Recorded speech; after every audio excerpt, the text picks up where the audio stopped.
of course, my neighbors would pick now when I'm recording to, I don't know what they're doing out there, cutting down a tree maybe. So if you hear it, sorry, it's the only time I've got today. Hello everybody and welcome to Lindsay's Little Library. I am here today to update you on what I read in the month of September. I believe in my September TBR video I was a little skeptical as far as how much I would get read during the month, and let's just say I had a right to be so. I only read 4 books this month.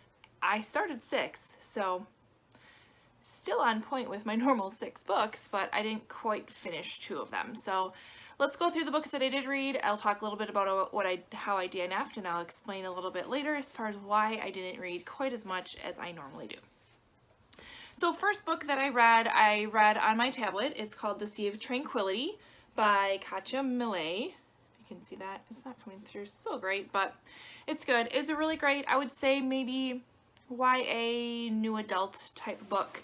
It is about this girl, Nastya, I believe her name is, and she experiences a traumatic event when she's just about to basically break through as far as being a pianist. She is a fantastic piano player.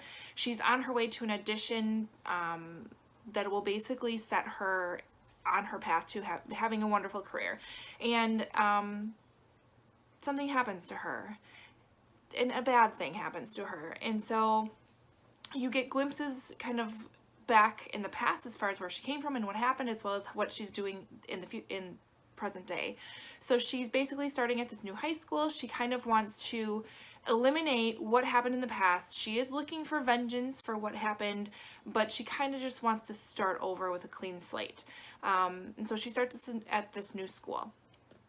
She quickly begins to have a friendship with, or have kind of a relationship with, this other boy that's in school. His name is Josh, and he refuses to get close to anybody in his life because basically anybody that he has loved has passed away. So it's only him, and he refuses to really form any type of a relationship because of that. He's kind of had this fear of, they're just going to leave me anyways. And so she just starts randomly showing up at his house and kind of inserts herself in his life. So it talks about that relationship. It talks about what happened to her and her past and how she's dealing with it. It was a really great book. I sped through this one. I totally enjoyed it. I will definitely pick up more books by her. And I gave this, I think I ended up giving this a 4 stars. So really good quick read. The next one I picked up was The 7 Husbands of Evelyn Hugo by Taylor Jenkins Reid. This is a fantastic book, 5 stars all around. This is about Evelyn Hugo, who starts out her life in not the greatest of circumstances, pretty bad father figure, but she knows she wants to be somebody. And so her ultimate goal is to move to California, move to Hollywood, and become a star. And she does it. And she marries 7 men along the way. So it talks about her journey from going from nothing really to being one of the most amazing actresses of the time, which is set, I believe, in the 1950s.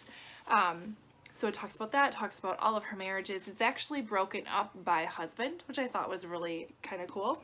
But a really, really great read. I really enjoyed it. So 5 stars, definitely pick this one up. There's definitely some mystery involved and some things that I did not see coming along the way, and some of the reasons why she married some of the men she married is very interesting. And I had to continually remind myself this is set in the 1950s, or this is now the 1960s, and it was very interesting. So great read.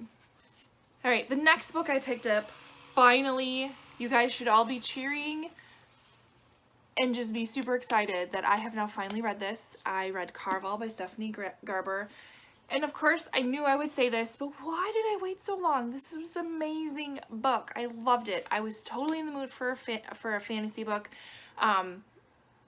And it completely delivered for me. So this is about 2 sisters, Scarlett and Tella, and their dream is to go to Carvel. And Carvel is a traveling magical carnival.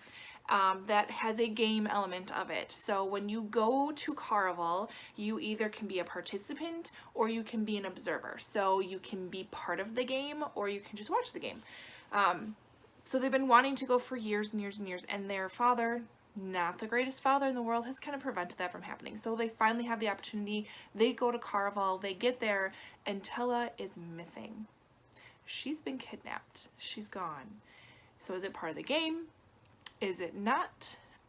You gotta read the book to find out. So many twists and turns, so much fun and intrigue and mystery, and I found myself having to remind myself, this is probably part of the game. This is probably part of the game. Or is this relationship really real? Or it was so good, and it left on a really great cliffhanger that I cannot wait to read the next one.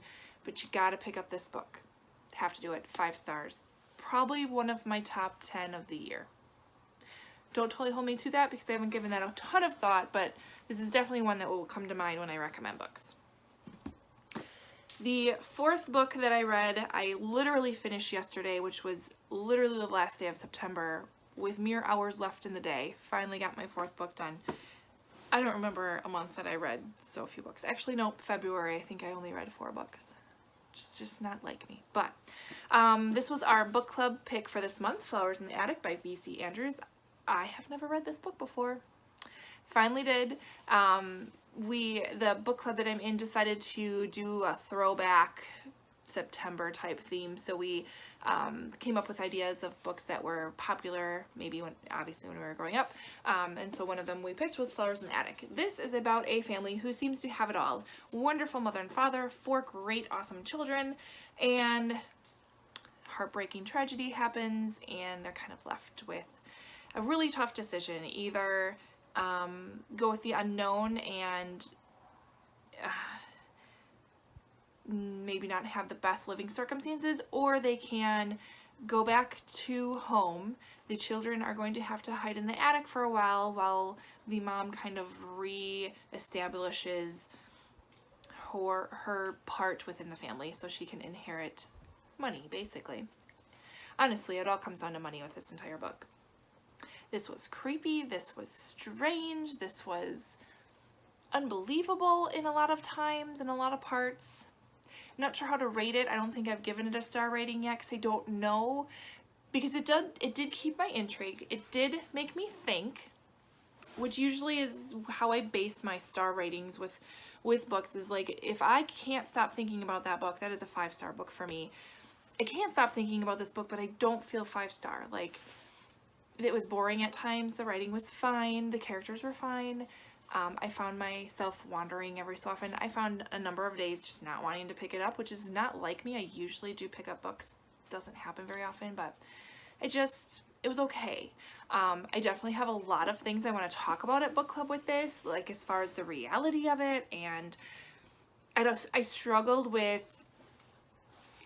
really, seriously, is this really happening? And nobody knows that these kids are up there. Not one person. And it was a struggle, but definitely good. I can see why this is disturbing, because it completely is on a number of different levels. So it was a good book. I'm glad I read it and finally can say that I've read Flowers in the Attic. So those were my 4. A few that I did not finish, one of them, and don't hate me, because I haven't given up hope for this book. I still want to try it again. I just don't think I was there at that moment to read it, and it's One Dark Throne by Kendra Blake. I know. This is the sequel to Three Dark Crowns. This is the sequel to that. I don't know how I forgot that. I really did like that book. But I struggled with it, and I almost had to go back and refresh my knowledge on Three Dark Crowns, and then I kind of lost a little interest in there. Literally, I'm on page like 15 maybe. I didn't get very far, and I just didn't feel like going back to it. I honestly was completely in the mood for this, and so this is what I picked up. So you can see, totally different, I mean, worlds apart, different type of books, and so this is what I was feeling like reading, hence why I didn't pick this one back up. So I'm gonna give it another whirl. I need to know what happens. I know what I want to happen, but at the moment I wasn't into this book. The other books, I did try a chapter for each of the book of the months over here, and I'll leave a link to my video down below on that one. And I did decide on what I'm gonna read, and I picked Fierce Kingdom. I'm gonna read that one for October. So watch for that. And then, what was the other book I read? Oh, it was on my Kindle. All the Missing Children, I think, is what I started. And it's not like I DNF'd it, I just put it down for a little bit. So I do want to go back to that, and I'll show you the details on that in just a second. Yeah, All the Little Children by Joe Furness.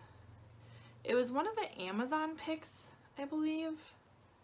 I'm literally only on like chapter 2, but All the Little Children. So I'm definitely going to keep reading that one. I just put it down for a little bit. I'm going to go back to it. So yeah, 4 books in September, not the greatest month, but here's kind of what happened. I'm sure you've noticed by now that there was no audiobooks whatsoever this month, which is not like me. I usually speed through at least 2, sometimes 3 audiobooks in a month, but I did, oh, that's the other one. I did start listening to The Crown by Kira Cass. It's part of the Selection series, and I think I was Selection series out at that time, so I stopped that, let it go back, let it return itself to the library, and just kind of didn't do that. So my problem with my audiobooks is that I recently got a new car, and my new car has satellite radio. So I became a little addicted to the 90s on 9 channel on my drive to work and my drive home from work. And so that's kind of what I listened to this month, which, whatever. I did throw a few podcasts in there. There's a few that I listened to that were interesting. So hopefully next month I'm going to get back on the audiobook train, because I really do. I'm starting to miss them. I think I just needed a break from it a little bit. So hopefully for October we're back in the game. Yeah, so I'm looking forward to reading in October. Let me know how you did this month, or let me know if you've had some slower months before and kind of what you've done to get out of them and get back into reading like you normally do. So like, comment, subscribe below, and I will see you next time. Bye.